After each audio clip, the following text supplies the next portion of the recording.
Greetings, gentle viewers. This was not meant to be a film. It was supposed to be the pilot for a sci-fi show, and I don't know for sure, but I guess it's a proof of concept that would have been remade with a higher budget. I have no idea why it ended up as a film, but I suspect the answer is both interesting and sad. Now, out of all the films I've reviewed, this is probably the one that I foreshadowed most. I have a very long list to review movies, and sometimes I like to give you tasters about what's left in store. This film has come up a few times in the show already, and I am of course talking about the epically titled Actium Maximus War of the Alien Dinosaurs. But if you saw my Vegas in Space review, you might know it by another name. Actium Maximus War of the Somethings. I can describe this movie in 3 words. Ed Wood's Dune. We've got ship filmmaking the like of which even God has not seen. This is from 2005, is an Australian film, was released by Troma, and was directed by a guy who, as far as I can tell, has done very little else. So, enjoy. That's a fucking order!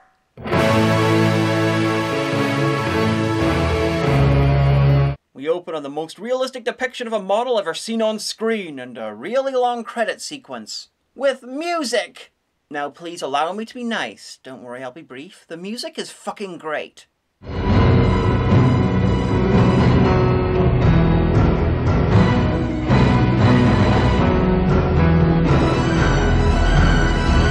Admittedly, it's more like 4 or 5 good pieces of music having an orgy, but still. The director also did the score, so he probably should have spent his money on a time machine, gone back to the 80s and stolen Vince DiCole's career from under him. And yes, the credits are still on! This movie features a guy called Thurlow T. Cobb. I should give up now. I can't hurt it any more than the damage that's already been done. Aw, they had a special effects supervisor. That's adorable. Someone's kid wanted a title. Anyway, I'm not certain, but I'm pretty sure some of these names are the same person. Wait, why is the movie flashing before my eyes? Seriously, now the next 90 minutes is going to feel like a repeat in slow motion. This is Actium Colony, located in someone's attic next to a large Hornby train set. Its sky is amazing. It goes from dark red to sapphire blue in almost a single shot. How useful! They keep their intergalactic leprosy patients in the zoo. It's just good economics. They're an attraction until they get fed to the slobber beasts. These former pork roasts are the alien dinosaurs of the title, although alien kittens will be just as accurate, seeing as they're not fucking dinosaurs. And trying to keep your living fog monster in a cage is just silly. Look, it's escaping! The technology of this world is fucking amazing. They managed to make this both inside and outside at the same fucking time. Walk, walk, walk, walk, walk, walk, walk, walk, walk. Presenting the adventures of future Jerry. Not played by Matt Damon. Did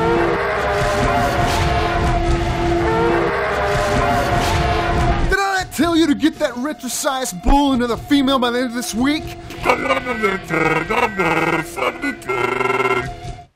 That's really in the movie? I didn't make that up. We're off to a great start. What makes this film so interesting is, apart from the random and brave choices like that, is the fact that it doesn't have the budget to make its random and brave choices work. At all. Ever. This is a story about a universe filled with political intrigue, a corrupt empire and other complicated shit. There's a space aristocracy and low-level functionaries and religious zealots and a mysterious lost spaceship, but none of it has any basis in anything we can really recognize. This is like walking into the 17th part of an epic space opera with thousands of years of fictional history, civilizations, characters and intrigue, and it's all really shit. The Actium Maximus Carnivale opening another exciting season of circuses and games. I am glad that at some point someone realised that all this would be a problem and they hired a non-union BBC nature documentary narrator, but it's not a massive help. I've seen this film 5 times and I'm nearly as lost as the first time I saw it. Every year the Titanodons are let loose out of the gates onto the Polpox Boulevard, where they run down the street through daring thrill seekers, across the palace grounds and into the Actium Maximus. The running of the Godzilla rejects! Fuck that, the running of the World War II battleships!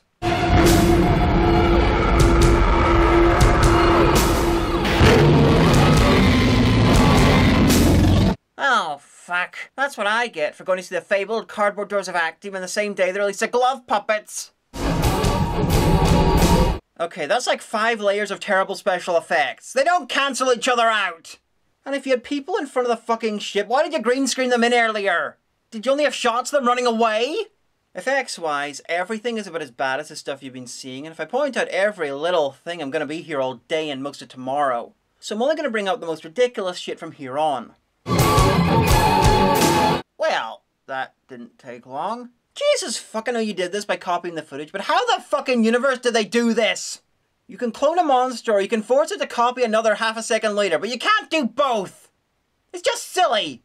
And teleporting a monster over the previous shot for 2 full frames? Smooth as fuck! Oh yes, the traditional headbang along to the soundtrack of the Pteranodons.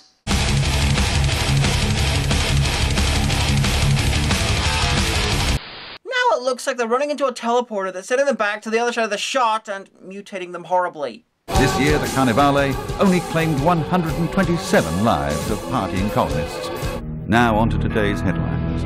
More Laphrodite priest terrorists committed suicide today by burning themselves in front of the Grand Automaton's palace as an illegal protest to the Grand Automaton's Holy Ordnance number 423578. This isn't exposition, this is I wrote a fictional encyclopedia and stuck it into a film! This is the ruler of Actium, the GameCube that conquered the known galaxy, the Grand Automaton Paulpox. Is the 14th dictator of Actium in the line of the Vostromus beings, who seized control of the colony 700 moons earlier in Actium history. Ruled by a novelty bong. How fucking embarrassing. He has 2 modes, screaming in unintelligible alienese, which is thankfully subtitled, and screaming in unintelligible English, which is not. Satisfactory. Where did we acquire this life form? She came from a trade we did with the zoo and the Terran system. The miniature alien tower from Krull floating beside him is an aide and might be his son, and I kind of want to know how that happened. As in, what the fuck was his mother? Anyway, they're talking about his arch nemesis. What's his name? Archbreton Sustinus. Yeah, that. The arch nemesis is working with the Laphrodites, a race of squid things that are constantly trying to assassinate Paulpox. And I don't see why. I mean, he's an agreeable lunatic. Send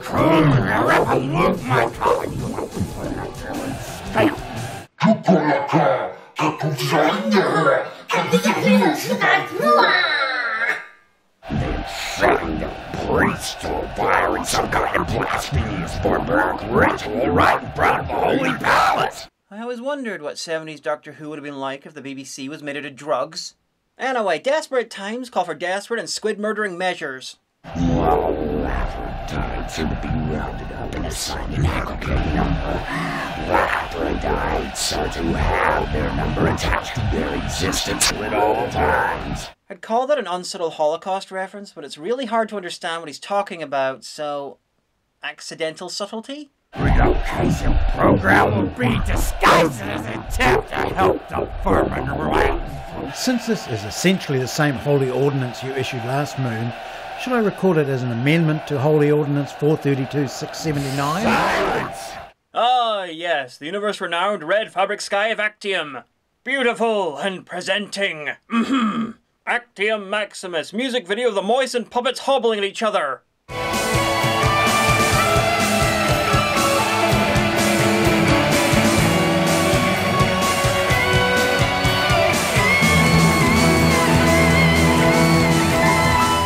Like bum fights starring the elderly. I don't know what's better, the fact that I could edit in footage from Manborg and the only way you could tell that it didn't belong is because it looks too good, or the fact that the audience are cheering in the building from Time Changer. Ha! They forgot to color grade that shot. This year, Calaminator champion, the Retrosias from the 14th Cyclone Tantaneer moon, is back and ready to add to its total of 4 Titanodon kills. Oh, to complete that game, Actium Maximus, I also share the dark and evil magic of Scrabble. The plastic, the vibrations, little letters, the hypnotic clinking. Okay, a bunch of you cunts are gonna think that this was all pre-arranged and I wrote some sort of name in the script and everything and it's like, oh, look at that, you're gonna choose the right letters, aha, this is all pre-arranged. Nah, fuck you! I'm choosing random letters! I mean, I did write a name in the script, but that was just an example.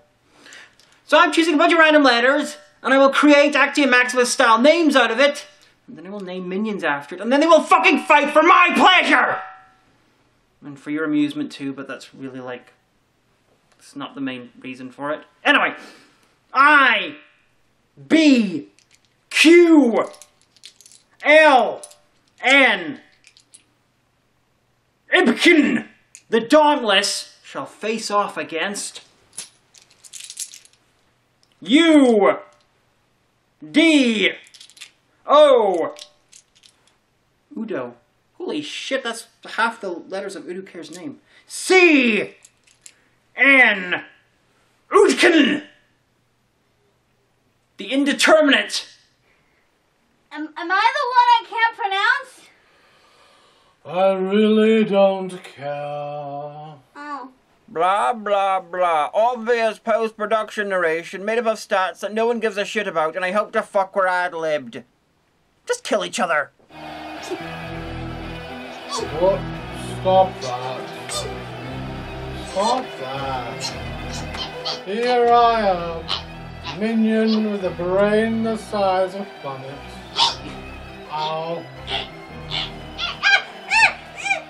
And this scene still cost more than the battles in Actium Maximus. Aculipus heads have become an addiction throughout Actium colony, harvested from the decapitated heads of a race known as the Aculipi. Even the Grand Automaton has become addicted to the delicacy. Well, that settles it. Paul Pock's got almost as much head in office as Bill Clinton. Ugh,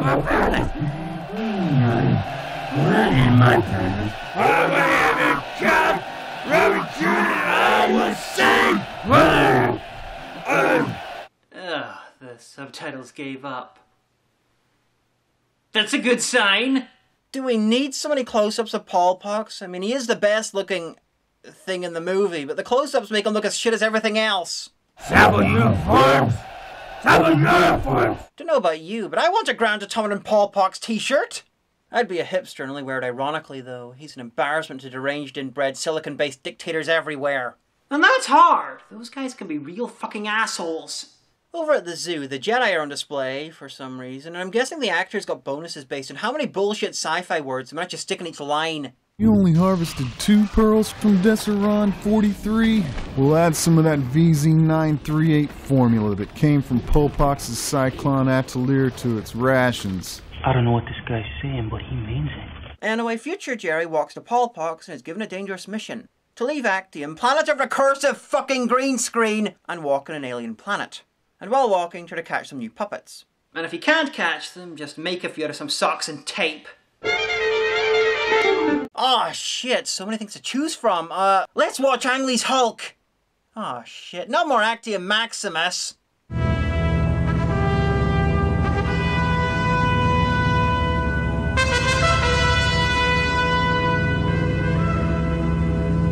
Wow, he's hanging out with Catwoman on a literal non-space ship.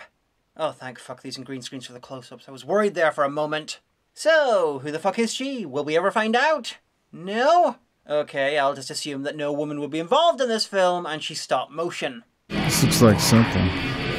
Probably some kind of advertisement. This is another example of the film's brazen randomness. They spend a whole minute on this advert for alien psychics. This film is less than 78 minutes long. And I can't even tell if it's meant to be funny or not. All I can tell is that someone really wanted an intergalactic local TV advert in their space opera. And someone really wanted that intergalactic local TV advert to feel like the start of an episode of Monty Python. 8. Local fortune tellers? I got that much. Thank you. I've heard the Septicai are worthy creatures. Maybe the master would like a few for slaves. And now only one of you's green screened. This fucking movie takes all the rules of bad filmmaking, just kind of stacks them Jenga style, but it never falls over. Ever! Meanwhile, someone's thought of an exciting new use for a romance novel font. While on Actium Colony. There have been 7 assassination attempts on the Grand Automaton within the last 3 moons alone. The Arch-Breton has been organizing assassins with the Laphrodites. Oh, that explains shit. Rule of thumb with Actium Maximus, when incomprehensible stuff happens, just wait 10 minutes and the narrator guy might arrive to explain it to you. My guess is that he missed his train to the recording booth. Well, better late than never. The Laphrodites are being targeted for complete elimination by the Grand Automaton and his government. Silence! Looks like you've got another assassination attempt. Oh no, that hair clog shot the jewelry box! It's nice that scene had a point, beyond having the narrator explain shit from earlier. Mean, wild, wild, wild. The movies put us on hold.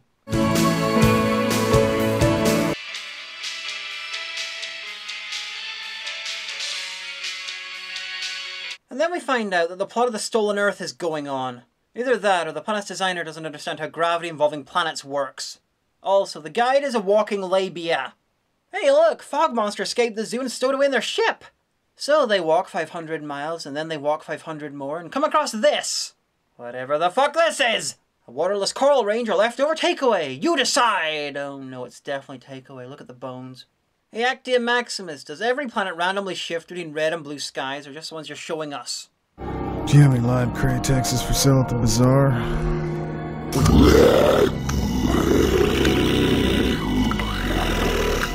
$200 million in native Barian currency.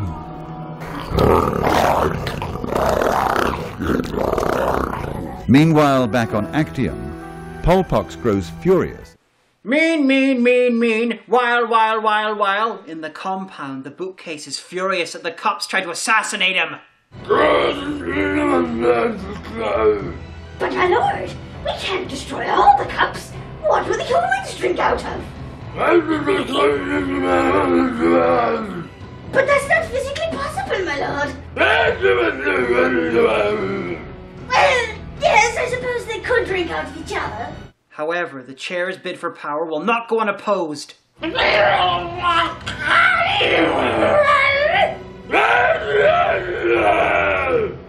my lord, there's no need to swear. It only demeans yourself.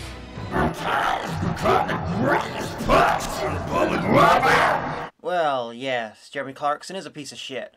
I wonder if Polpox is related to that owl from Clash of the Titans, and if so, how?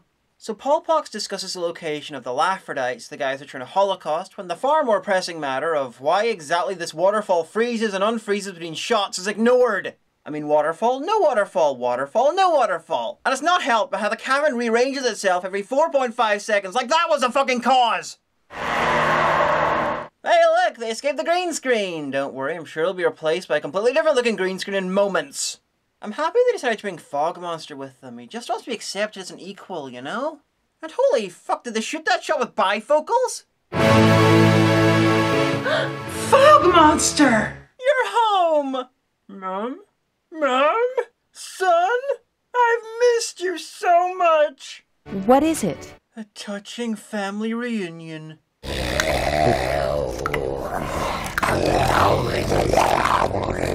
The planet Tercerus, once home to the Tercerons. They could communicate only by precisely modulated gastric emission. Oh no! Planet of the bottom burbers. The Brarian said it's the remains of an evil dead god that expired here over 1,000 years ago. So it's Bruce Campbell's tomb then? And he was killed in the battle of... To pronounce it correctly, I would have to pull out your tongue. Ooh. You can't just collect random letters together and call it sci-fi! Well, you can, because you are, but I'm not impressed! What makes you so sure it is an alien ship? Why couldn't it be the ruins of settlements, or even a giant fossilized organic, for that matter, similar to the Mushroom Mountains on Tavian 49? Your pet biophile sounds like a 10th planet Cyberman.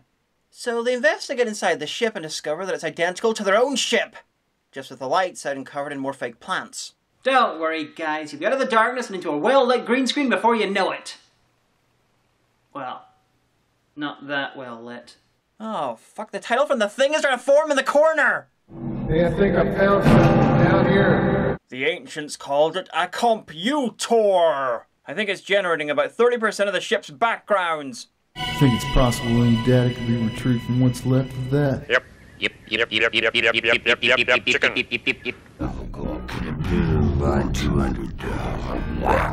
Died in sex. Father, the dilemma has been the fact that the alien city ruins are massive and still uncharted. Massive clearly means inches long in this part of the galaxy.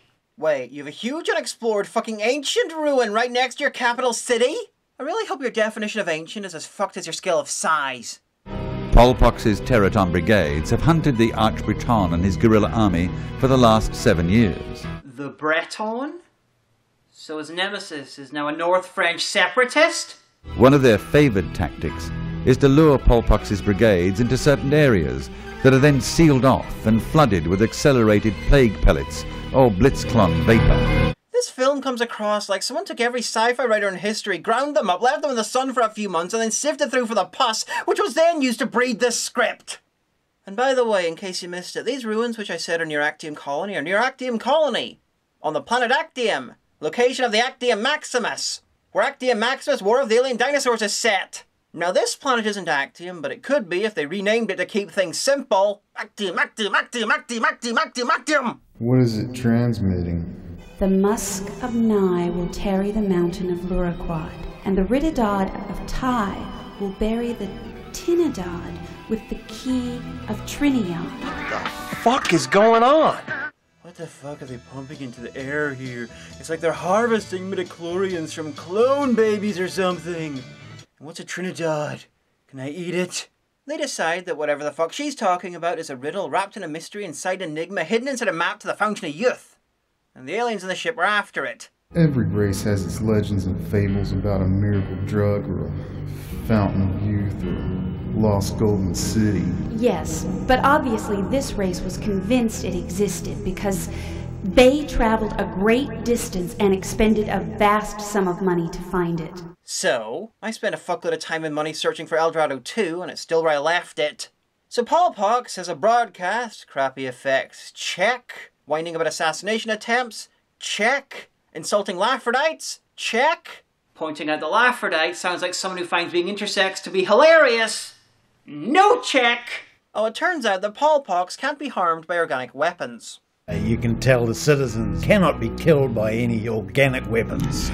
So, next time they should try to assassinate him with some GMO soybeans. 9 out of 10 cases confirm that citizens prefer a cool biscuits from Latana. Located just 5 minutes from this theatre. I should have over 100,000 in the system. When I got this of him, was a shank I got shot back his arms along the Actium Maximus! Argument of the customer service rep! You know, for a race of brain squids that are being oppressed, the Laphrodites are more grooving than despairing. They've hit us with blitzkrieg vapor. Shit's got really serious in the ruins. The coffee makers have been gassed!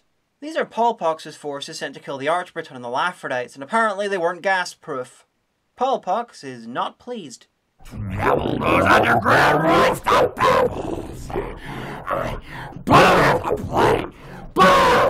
know the ruins are right next to your city, right?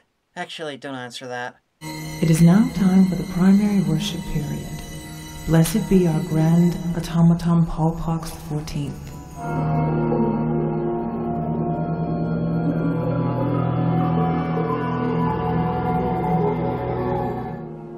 That prayer is the fucking soundtrack! Our film so far in mosaic form. Why are there 6 possible scenes when we only ever see 2 planets? And you're not making it any better! Meanwhile, back on the ship. This ship is huge. You could really sell that by not showing the same bits over and over again. Ship this vast and sophisticated would have been a tremendous expenditure to any alien civilization. I guess you'd know it's identical to yours. The more they show of this ship, the more I miss Cyborg Donald Sutherland. Hey, why the fuck are there trees behind Future Jerry? Fuck that. Why is the color blue behind him? Future Jerry spends half the film mumbling like he's drunkenly phoning an ex-girlfriend at 2 a.m. and the conversation is not going well. What may be extremely valuable to one race may be totally worthless to another.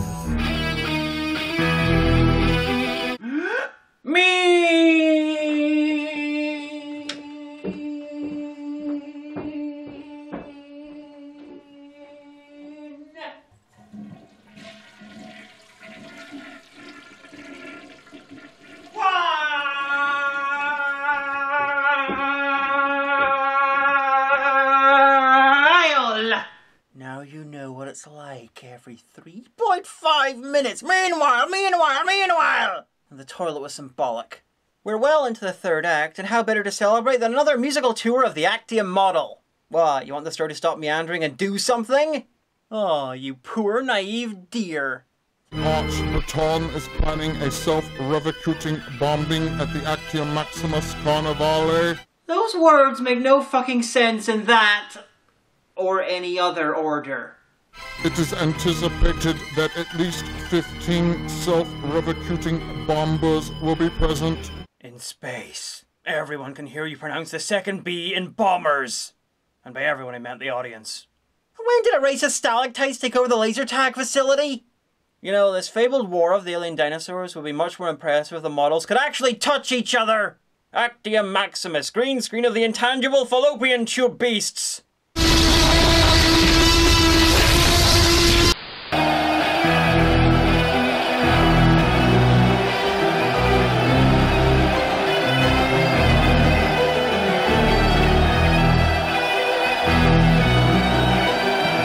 What do you think you're doing? That's Teddy's Teddy! Teddy's Teddy! What? Take that one instead! Stupid minion, stealing Teddy! Sorry, Teddy. Won't let her hurt you.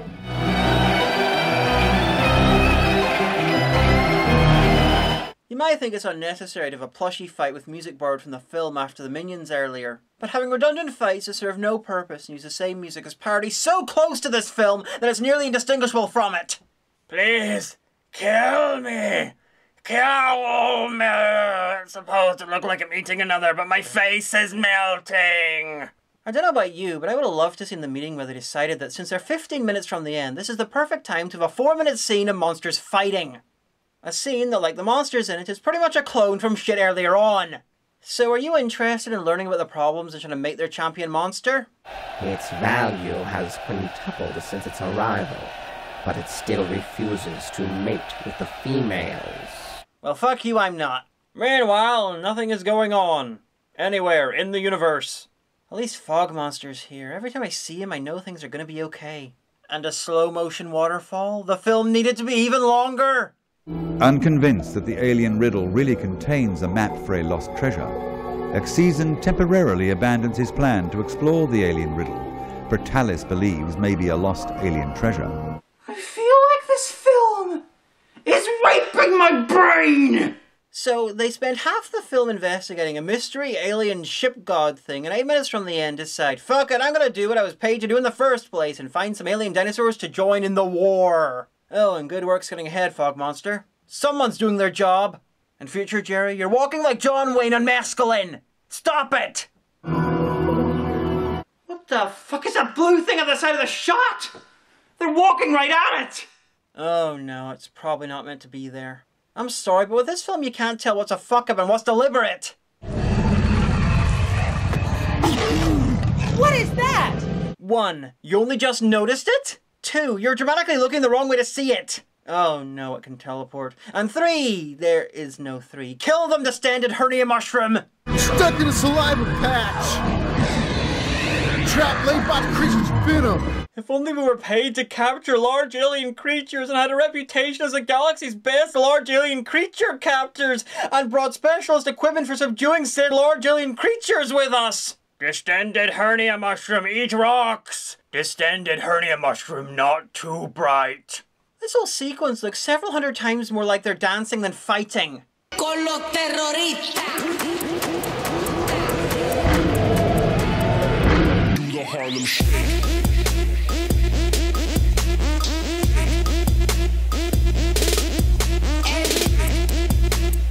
Benevolence, there is something of a crisis. Another full-blown glitter ride is breaking out in the southern sectors.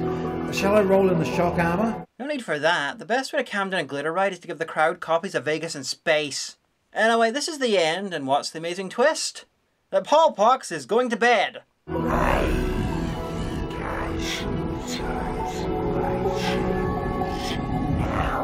the fuck could have guessed that the Grand Automaton would need to sleep? Mind-blowing! And then a flying thing flies away. This has not been continued and probably never will be.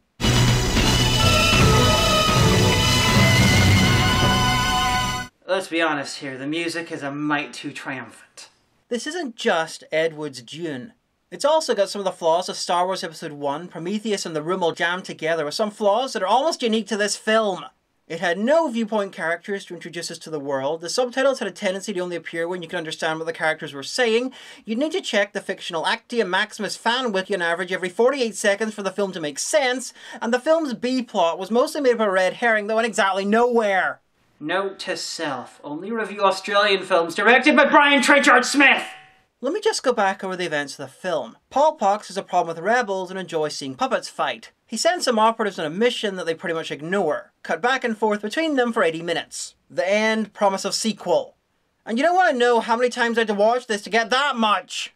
This film needs to be seen to be believed. It's Birdemic crossed with the Star Wars prequels, and had to be sold by Troma as part of a double feature with Star Worms 2, when there was no Star Worms 1.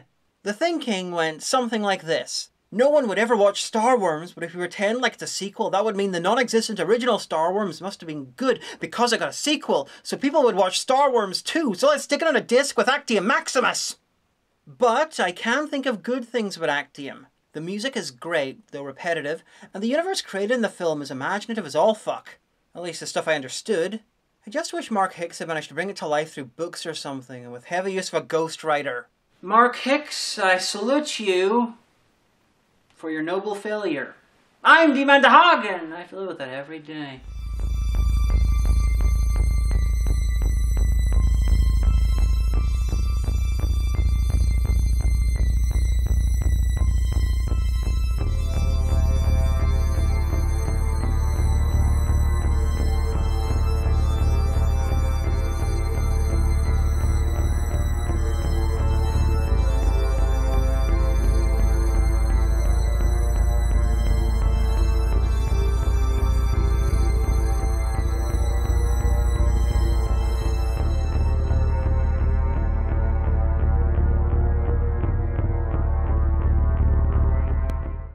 It's the future.